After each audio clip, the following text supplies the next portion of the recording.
താമരശ്ശേരി ചുരത്തിൽ വീണ്ടും ഗതാഗത നിരോധനം. അപകടമുണ്ടായ സ്ഥലത്ത് നിന്ന് ഇടയ്ക്കിടെ കല്ലും മണ്ണും ഇടിഞ്ഞു വീഴുന്ന സാഹചര്യത്തിലാണ് തീരുമാനം. അടിവാരത്ത് നിന്ന് വൈത്തിരിയിൽ നിന്നും വാഹനങ്ങൾ ചുരത്തിലേക്ക് പ്രവേശിപ്പിക്കുന്നില്ല. സാഹചര്യം വിലയിരുത്തിയ ശേഷം മാത്രം ഗതാഗതം പുനഃസ്ഥാപിക്കും. വയനാട് ചുരത്തിൽ ഇപ്പോൾ ഗതാഗതം വീണ്ടും തടസ്സപ്പെട്ടിരിക്കുകയാണ്.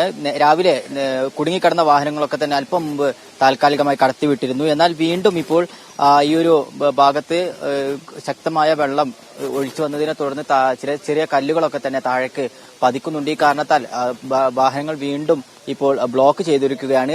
ലക്കിടി മുതൽ ലക്കിടി ഈ ഭാഗത്തും അടിവാര ഭാഗത്തുമാണ് ഇപ്പോൾ വാഹനങ്ങൾ ബ്ലോക്ക് ചെയ്തിട്ടിരിക്കുന്നത്. താൽക്കാലികമായി ഇപ്പോൾ ഗതാഗതം രാവിലെ പുനഃസ്ഥാപിച്ചെങ്കിൽ ഇപ്പോൾ വീണ്ടും അടച്ചിട്ടിരിക്കുകയാണ്. വലിയ തരത്തിലുള്ള ഒരു ഗതാഗത കുരുക്ക് തന്നെയാണ് ചുരത്തിന്റെ ഇരുഭാഗത്തും അനുഭവപ്പെട്ടിരുന്നത്.